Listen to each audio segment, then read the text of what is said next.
Hello and welcome to another video with Scree Runner. Today we're taking out the Tier 9 French Batchat. Fairly new little beast to my garage. But you can see just this morning I've managed to upgrade it fully to precision fire. So with the update, on our fourth shot, if we've already hit 3 on target, we'll get a full roll, high roll on the fourth shot. I've not got it fully upgraded yet. Next is going to be engine accelerator, but I can actually upgrade it, so I'm going to get that working away. So the other thing, it's had an upgrade this morning to the ammo carrying capacity, so it can now carry 48 shells. Now AP, I've not got that many AP, and I've got a lot of APCR loaded, but I don't really need as many APCR because the AP is very, very good. But it carries obviously 3 types of baguette. We have this is a classic picture of AP, which is a standard baguette.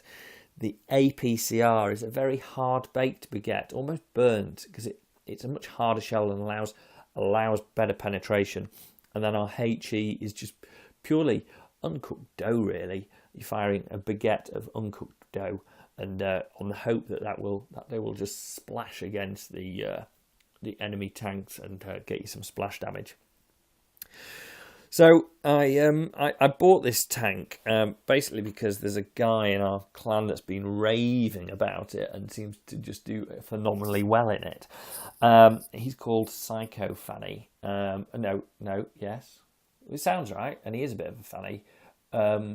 Psycho Fanny. No, Psycho Fadge. Anyway, whatever you want to call him. Psycho Fadge, that sounds good.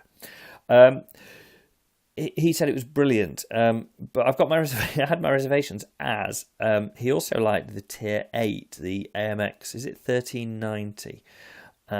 This is nice, where it can just shoot straight up here if you put a little bit of engine power on. He said he liked the AMX, and especially when it was fully upgraded. So stupidly, I ground that out and fully upgraded it, spent loads of spare parts on it, and I still hated it. Horrible tank. And there is one just now. So, but I persevered, and I got onto the Tier 9. Now this is an absolute beast of a tank. I've got to say, it is well worth the grind. If you're struggling at any point during the French lights, just persevere, because this thing is just an animal.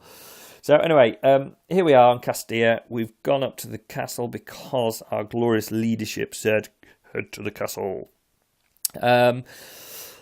So we're up here. I'm always a little bit concerned about being up here in a light when the rest of the red team aren't fully spotted, because if they're over at the mill, they've got a nice open shooting range to the top of the castle. So I do like to kind of keep in a bit of cover, unlike the rest of my team.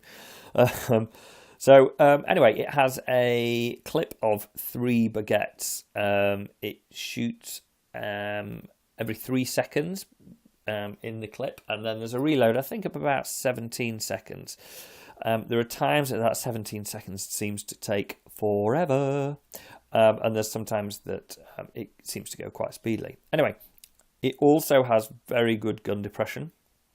I really like the gun depression on it. I'm not the best at using the gun depression. However, it does seem pretty good. So anyway, it allows you, it's got a nice bit of engine power to get into these funny little places. So it allows you to get really around the map, and the speed of it is really, really good. So it does allow you to transfer around the map, help where you think is needed.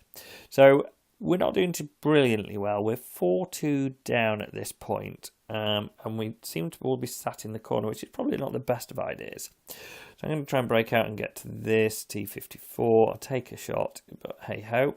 I know that I can take him out. Now here, you see, I still had 1 shot left in the clip, but I just went into ammo and double clicked on the ammo, and that just sets a reload going. You see so many people these days that kind of aren't aware of this, and if they've got a shot left in their clip or a couple of shots left in their clip, they'll just fire them off. And there's no point wasting ammo and spending the time waiting between the clips. Just open your ammo, double click it, and it'll start to load for you.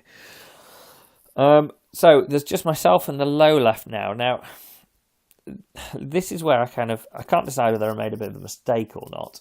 But I decided in all my wisdom to try and get out of there and try and do some flanking. I mean, I know that the low won't be able to follow, but it's kind of a bit of a shooting gallery down that road, and I'm in a light, and you don't bounce many in this tank.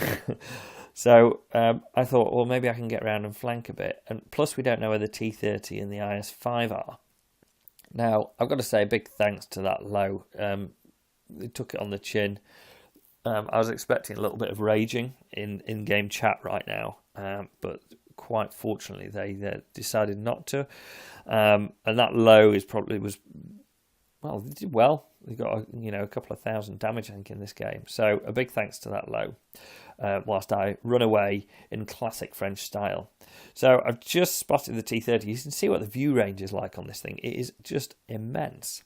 So that T30 looks like they're heading towards cap. So I'm just going to head over here, see if I can respot and try and get a couple of shots in.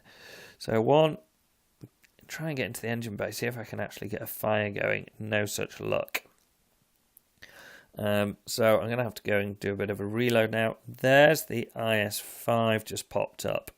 So I want to avoid heading anywhere near that because that's full health. So the T30 at this point is a one-shot. The E75 is a 2-stroke 3-shot depending on the rolls that you get. And that IS-5 is full health.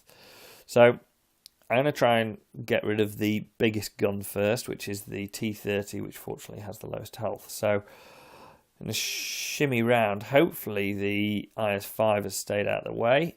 So I'll come around here. I'm going to load APCR here, just so that when I come around the corner, I don't have to worry about aiming too much. Now, I just saw the IS-5 out of the corner of my eye there. Not brilliant. Get into him. Now, I should have just carried on driving here. I paused to take that shot, which was stupid of me. So, quickly run around the back of this building, thinking I'll be fine. And I get on this slope, and I have to set my engine accelerator off. And the IS-5 has been cleverly come to the right direction, so he gets a shot into me. I get one into him. Pop another one in and then run. And stupidly, I still got APCR loaded here. I hadn't really thought about it since that T30. I was in full out French panic mode now. There he shot over my right shoulder into the banking with HE. It's a good job that one didn't connect. But now it means I've got 6 seconds to get this clip into him. And if I get a good high roll now, which I should do because I've got precision fire, brilliant. And again, he shot some HE at me, and I was fairly lucky, but you've got to remember that the IS-5, he was on the move, has a very troll gun. So I felt relatively comfortable here. Now, the E75, I don't have a clue where it is. 10 seconds left on the clock. I check down the alley. No, he's not there. I've just got to go for it, but as soon as it gets to 3 seconds, I'm not going to have time to get 2 shots off. There he is. He gets one in me. I bounce anyway. And that's it. So it was a draw, which is quite disappointing after all that. But it is a mastery, which I think you're never going to say no to, thanks to valiant effort. 5,500 damage, which if you got 5,500 damage previously, you were pretty much out of ammo, and I still had lots of ammo there, so the ammo upgrade is a great thing for this tank. Again, a big shout out to that low for standing the ground and doing some decent damage. That's appreciated. The T30 on the Reds, I didn't think they would have been a great player for just sitting on cap and not doing too much, but grind it. It makes it all worth it going through all those French lights. Really fun, fast little tank. You just got to move it around. You're never going to go head to head with other tanks. You just got to move it around and make use of that clip. Thanks for watching.